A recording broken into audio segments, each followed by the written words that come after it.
Seja bem-vindo a mais um programa Análise Tática. Obrigado pela tua companhia. Siga dando os seus likes, seus comentários e chame os amigos para que eles possam se inscrever aqui no nosso canal.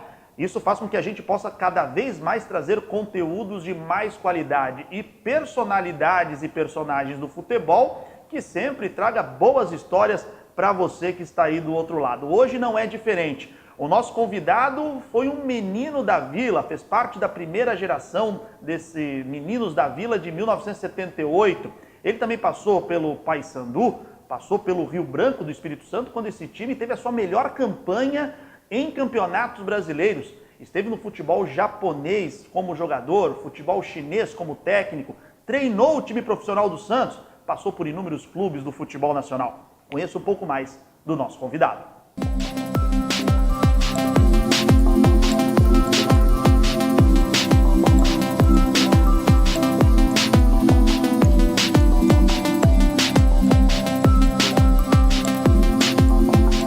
Márcio Fernandes, seja bem-vindo, viu, Márcio? Obrigado por bater esse papo com a gente aqui no programa Análise Tática.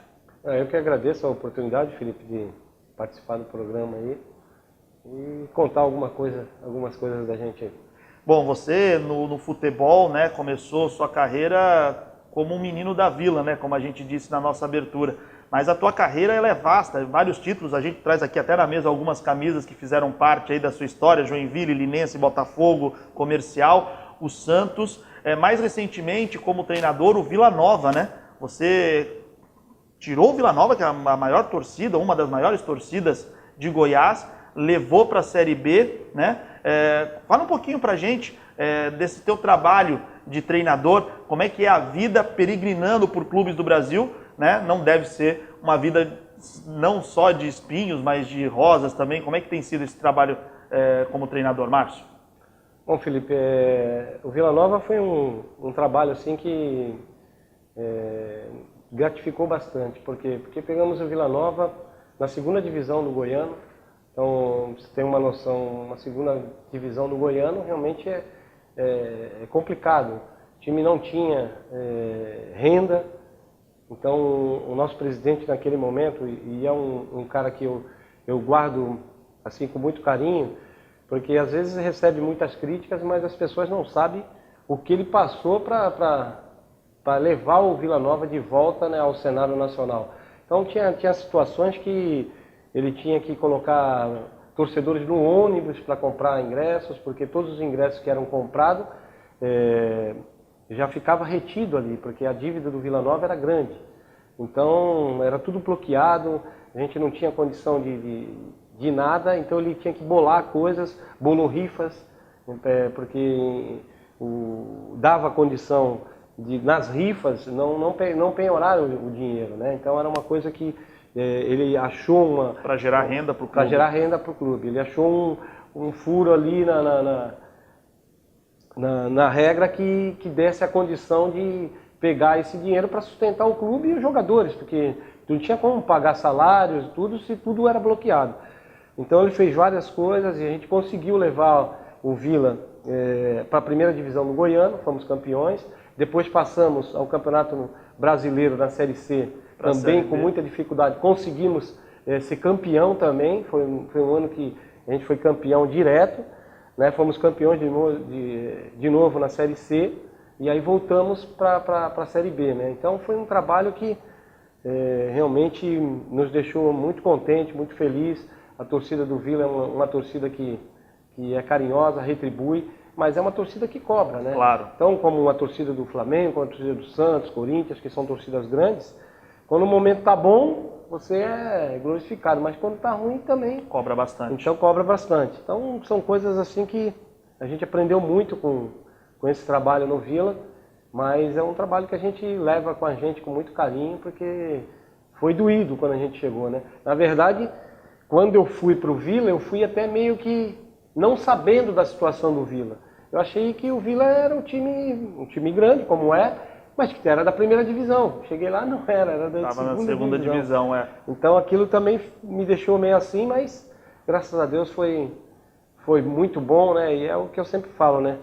quando Deus põe a mão nos negócios, as coisas vão, né? Ô Márcio, a gente sabe dessa sua passagem vitoriosa pelo Vila Nova, né? E tem a história junto com o Botafogo que veio na sequência, uma proposta melhor, né? Mas que talvez olhando para trás, até pelo cenário que o futebol brasileiro apresenta, bate hoje um arrependimento em você pela troca que você fez? Eu sempre levo comigo assim, a gente não se arrepender das coisas que faz, mas olhando hoje, né, sabendo de tudo que aconteceu lá, é claro que a gente talvez optaria por ficar no Vila Nova, num lugar que a gente já tinha uma estabilidade, né, a torcida já gostava muito da gente, então era um lugar que a gente estava tranquilo, mas eu acho que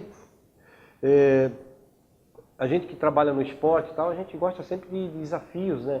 Então era um desafio novo, querer levar assim, o nosso trabalho a um cenário diferente. E aí optamos, e eu acho que é vida que segue, mas realmente é difícil, porque o presidente naquele momento lá do Botafogo, que fez a proposta, ele sabia que não tinha condição de pagar. Encontra muita gente assim, ô Márcio? Por exemplo, você passou por ABC, Joinville, Comercial, Linense. Infelizmente, tu tem que acabar lidando com pessoas que não estão preparadas para gerir um clube e, infelizmente, essa questão financeira acaba ficando pelo caminho?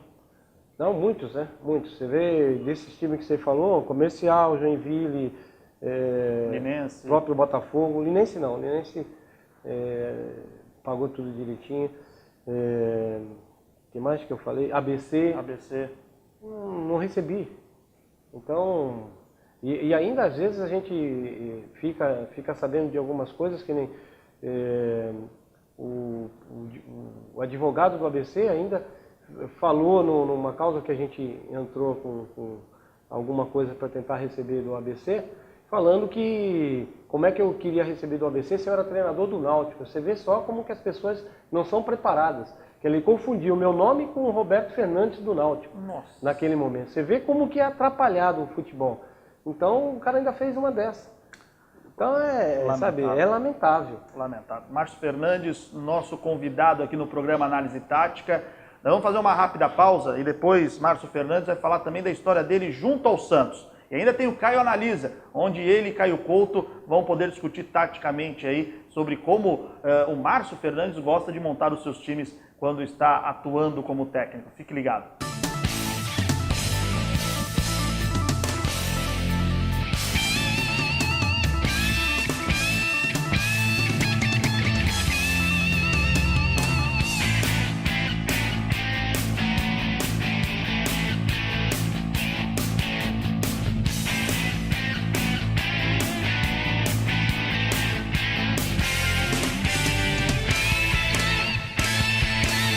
Com a gente aqui no programa Análise Tática, o técnico Márcio Fernandes. Obrigado, Márcio, mais uma vez por aceitar o nosso convite.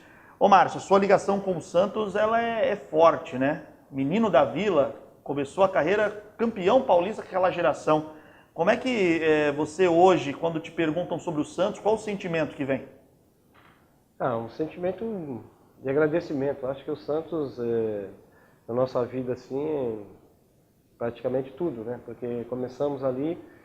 Eu lembro bem quando eu estava no Portuários, né? E aí o seu Pepe, que era o treinador do Santos no momento, nas categorias de base, fez uma proposta para que eu pudesse ir para o Santos. Aí eu fui para ali e ali começou, né? E depois, novamente, o seu Pepe é uma pessoa que tem muita coisa a ver na minha vida. Foi ele que falou com o Hilton Chaves, que era o treinador do Santos no momento, para que me desse uma chance no profissional. E o João Paulo era o ponto esquerda do momento, tinha se machucado. E ali eu tive o meu primeiro jogo na Vila Belmiro, nos meninos da Vila. E aí veio o seu Chico Formiga. E ali começou tudo, né? Então, é muito gratificante. Às vezes a gente vê... Eu não costumo ir muito na Vila Belmiro, porque me traz uma saudade muito grande, e aí passa um filme na nossa cabeça e eu sei lá, não é muito legal. Porque depois de 30 anos também, né, Márcio? Jogador, 78, 30 anos depois, não sei se passava em algum momento na tua vida, embora você era técnico do Sub-20 naquela ocasião, e muito bem, né? Vinha de um título paulista, tinha uma conquista internacional ali comandando o Sub-20 do Santos. Surge para você a possibilidade de você ser técnico do profissional, né? Uma grande experiência para você, boas histórias, histórias curiosas como técnico do profissional do Santos. Não, sensacional, né? Foi um momento assim, o Marcelo Teixeira já tinha me passado a auxiliar permanente do clube, e aí alguns jogos interino, substituí o Leão, depois substituí o Vanderlei, interinamente, e depois peguei o time num momento difícil que o Santos passava, estava na zona do rebaixamento. Muitos treinadores foram convidados e não aceitaram com medo de que o Santos caísse naquele momento. E só para ter uma ideia, a gente estava 5 pontos atrás do primeiro fora da zona. Então, no brasileiro é muito difícil isso. Você tirar 5 pontos não é fácil. Teve jogos que a gente conseguia vitórias e não saía do lugar, porque os outros times também ganhavam. Então, é uma situação muito difícil que eu espero que o Santos não passe mais, porque foi um momento que a gente viu algumas coisas assim tristes, né?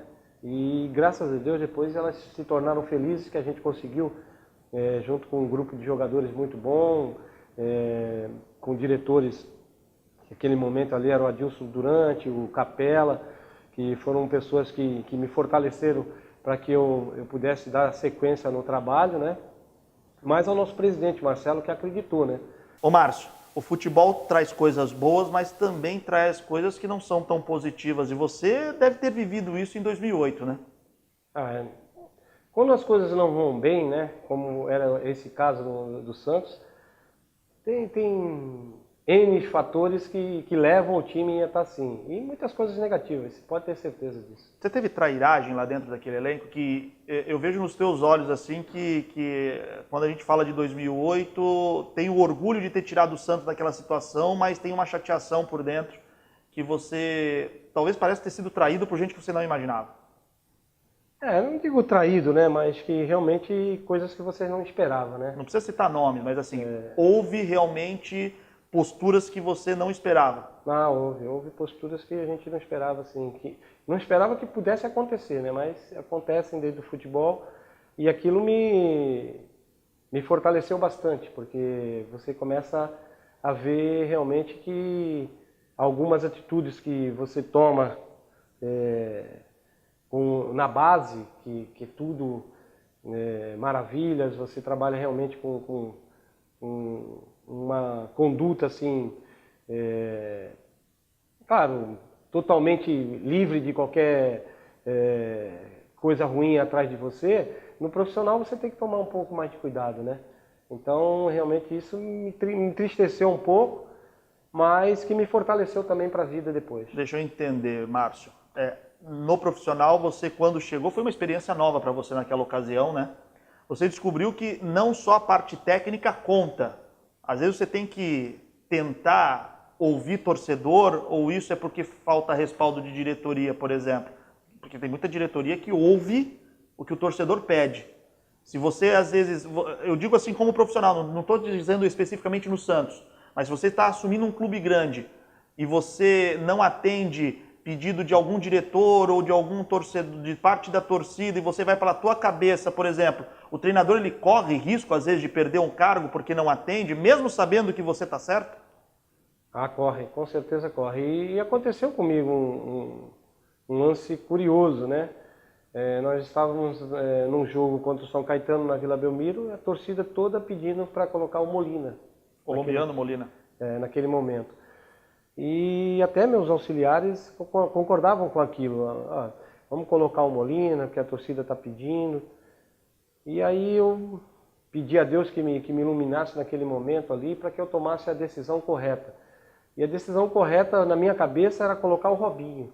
Porque o Robinho, esse que está hoje no Cruzeiro, o Robinho vinha treinando muito bem, era um jogador que tinha vindo do Mojimirim, a gente tinha trazido do Mojimirim e não tinha tido ainda a chance de mostrar a sua condição, só que a gente sabia que corria o risco de naquele momento ali, se não desse certo, a gente cair. Mas eu fui pela minha cabeça, tomei essa decisão, colocamos o Robinho e Deus nos honrou com aquele momento ali. O Robinho fez 2 gols nesse jogo, né? Ganhamos o jogo por 2-1 do São Caetano. Agora, a gente sabe que se a coisa não tivesse dado certo, com certeza a gente tinha saído. Então, são momentos assim que às vezes você toma, que dá certo e outros que não dá certo. Você vê, às vezes, treinadores tomam algumas decisões, você não sabe o porquê que ele tomou aquela decisão. Né? A gente olha só a coisa dentro do campo, e não é bem assim o futebol. Não é só dentro do campo. Tem vários fatores que levam, às vezes, a tomar algumas atitudes e não outras. E, às vezes, é o que eu falo, às vezes dá certo e às vezes não dá. Você falou desse jogo do São Caetano, né? Até para a gente encerrar aí para o Caio analisa. Quantos jogos depois chegou no fatídico jogo do Marília, lá em Marília, que foi o que culminou a sua queda? Esse jogo do São Caetano foram o quê? 2 ou 3 jogos antes? Porque você já vivia ali uma pressão muito grande. Já, muito grande. Foram mais 3 jogos. Mais 3 jogos. Nós pegamos mais um, que nós ganhamos, né? Nós ganhamos do Noroeste, ganhamos do São Caetano. Depois tivemos Palmeiras, que nós perdemos. E aí, eu não lembro agora os outros 2, mas pegamos o Marília fora também, que acabou nós perdendo. E aí, ali naquele momento, a gente acabou saindo do Santos. Só para quem não sabe da história, né, que eu falei do fatídico jogo, porque teve uma briga no vestiário feia entre 2 jogadores, que até tesoura teve, né, e aí acabou no final vindo uma derrota, né, Márcio? E aí o Santos acabou decidindo pela sua saída, né? Foi. E são atitudes que a gente tem que tomar também, que nem naquele momento ali. O certo seria substituir os 2 jogadores, né? Que foi o Fabiano Heller e o Fábio Costa, que brigaram no vestiário. Mas pensando como um treinador, né? O torcedor não está sabendo o que aconteceu no vestiário, não sabe de nada. Você pega, perdendo o jogo de 1-0, você substitui um goleiro e um zagueiro. Você precisando ganhar o jogo. O que o torcedor ia pensar? Pô, mas esse cara é maluco. Está perdendo o jogo de 1-0 e vai tirar um goleiro e um zagueiro. Nessa hora, até pelo momento que o time vinha de pressão, expor aquilo também poderia ser extremamente negativo. Muito ruim. Porque você vai expor, né? Como você falou, você vai expor uma situação que aparentemente a gente pensava que ninguém soubesse. Mas a partir do momento que eu saí do vestiário, os repórteres todos já sabiam que tinha tido briga no vestiário. Provavelmente alguém de dentro do teu vestiário fez questão de já ir lá passar. Então é isso que eu te falo. Então, alguém com certeza falou, né? Márcio Fernandes, esse técnico de futebol com passagens por inúmeros clubes do futebol brasileiro, com essa história rica também relacionada ao Santos. Já vem aí no Caio Analisa com Caio Couto. Ele vai, junto à prancheta do Caio, montar como é que ele gosta de trabalhar ali defensivamente, ofensivamente, qual será a resenha entre Márcio Fernandes e Caio Couto? Aguarde, já. Estamos de volta com o nosso convidado, o experiente e vencedor Márcio Fernandes. Eu acompanhando ali do lado de fora, e é bacana o que ele falou aqui, para que vocês saibam um pouquinho mais, que infelizmente, né, o futebol não é só um mundo de rosas, não é uma estrada super bem pavimentada. A gente sabe que é um meio que, infelizmente, existem coisas ruins, mas as pessoas boas como o Márcio devem continuar firmes para continuar produzindo algo em prol do futebol brasileiro.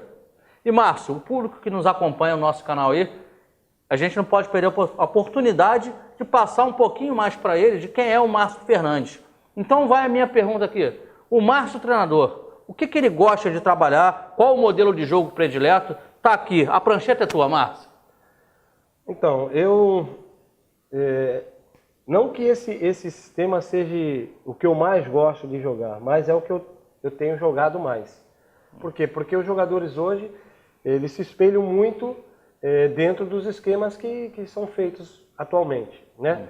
Então, eu vejo nesse 4-2-3-1 aqui, alguns times jogam com meias nesses setores. Eu não gosto de jogar com meias nesses setores, eu gosto de jogar com atacantes. Né? Atacantes que cumpram,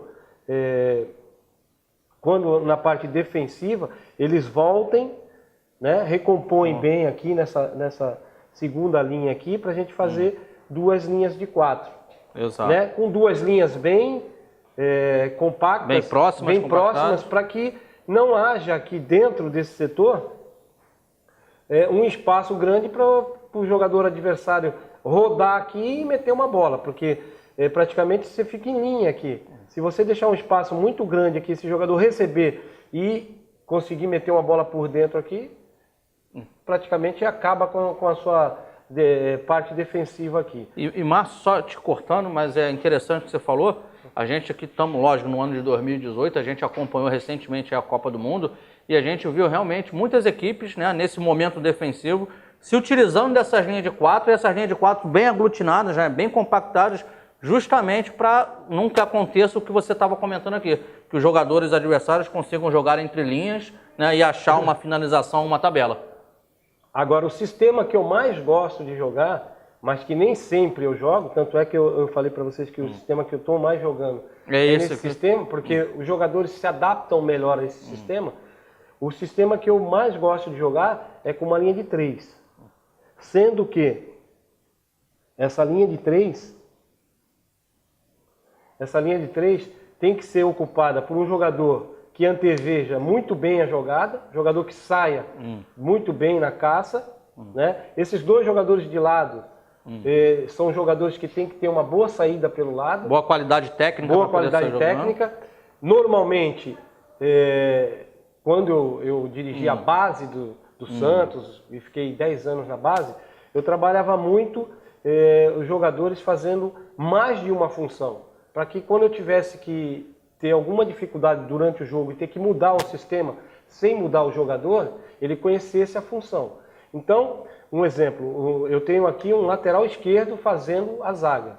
Um jogador que conheça bem a função, um jogador que tem uma estatura boa, porque um cruzamento vai exigir dele a capacidade no jogo aéreo.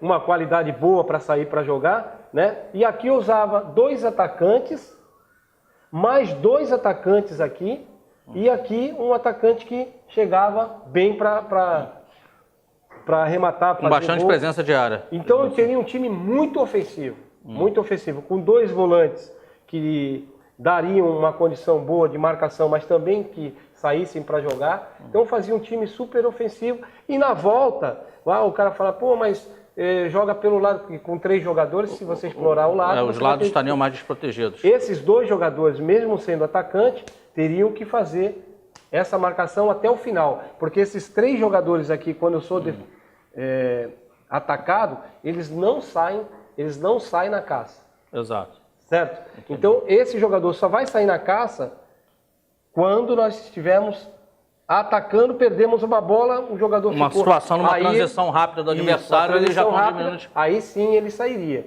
Fora isso, não. Quando a gente é atacado pelos lados, esse jogador tem que ir até o final e esses 3 homens preencherem a área. Né? E esses 2 jogadores chegando aqui para uma bola para trás. E a equipe se compactando no momento defensivo. E a saída rápida, que é o que eu mais gosto de fazer, mas que nem sempre a gente faz. Por quê? Porque exige que você tenha jogadores para fazer as funções. E nem sempre você tem no seu time os jogadores capazes de fazer essa função. Uma saída boa, ele passa a ser aqui, você passa a levar seu time lá para jogar, e esse jogador que seria, no caso aqui a linha de 4, a primeira linha, ele passa a ser jogador de... Um atacante pelo lado. Né? E aí você compacta seu time aqui para chegar... Peraí, acho que eu já botei, botei jogador demais aqui, né? Você compacta seu time sobe aqui as suas linhas, você está aproximado para jogar curto. Porque hoje em dia você tem que jogar nessa faixa aqui de 30 metros, mais ou menos. Defender... E atacar. Né? E atacar mais ou menos em 30 metros. É o que exige o futebol hoje. E uma vez eu vendo uma palestra do Carlos Alberto Parreira, já faz uns anos atrás, ele falou uma coisa que naquele momento era uma coisa assim, um pouco, não é absurda, né? Porque hoje é o que acontece, mas era uma coisa nova. Ele falava, atacar e defender com a máxima eficiência. E é isso, futebol. Futebol total, que ele chamou, na verdade. Total. Se você tiver jogadores para defender e atacar, com rapidez, fazendo as funções, é o ideal. Então não é sistema que faz o time ser melhor ou pior. Né? O que faz realmente é os jogadores entenderem as funções, trabalharem dentro dos treinamentos o que você quer para você poder fazer dentro do jogo. Mas, como eu falei, eu tenho jogado mais Um 4-2-3-1. nesse sistema. Por quê? Porque os jogadores estão mais acostumados a fazer isso. Né? Os jogadores estão mais acostumados a fazer isso daí. Ó. Aí, fechar rapidamente, né? Atacar sempre o lateral do lado, para você não tirar... Eu sempre prezo por esses 3 homens dentro da área. Então, a bola está lá, o lateral direito saiu. Voltaram os volantes, cobertura interna do outro lateral. Tem que estar aqui dentro. O lateral esquerdo saiu, o lateral direito tem que estar aqui dentro. Para você não ser, né, com uma entrada aqui dos volantes... Não ser surpreendido com o adversário que está chegando na área. Então, esses 3 homens não muda. É o que eu falei anteriormente. Se eu jogar com uma linha de 3, esses 3 homens não vão sair do lado. Quem vai ter que acompanhar são os alas, são os jogadores do lado. Maravilha. Eu gostaria de sintetizar essa parte aqui, que a gente está batendo um papo, mas você que gosta de futebol, mas de repente não conhece a fundo, ele deu 2 toques aqui, ó, para quem tem um pouquinho mais de noção, que pode ajudar quem gosta de futebol. Ele foi muito feliz e deixou bem claro, não existe o melhor sistema, existe aquele que se adequa à característica dos seus atletas. E 2, num futebol que você tem normalmente somente 3 substituições a fazer, a importância de você preparar o seu atleta em diversas funções, ele está apto em diversas funções táticas, para que você possa fazer mudanças de jogo sem que você tenha que mudar o atleta. Márcio, obrigado pela breve aula que ele deu aqui, né? Eu tentei sintetizar. Nós do Análise Tática ficamos muito felizes com a sua presença, com o que você explanou aqui, e tenho certeza que quem está nos acompanhando conseguiu hoje aprender um pouquinho mais sobre o futebol. Obrigado e as portas estão sempre abertas para você. Eu que agradeço a oportunidade. Tá? Galera, continue curtindo, dando like, se inscreva para que possamos cada vez mais prosperar. Um abraço a todos.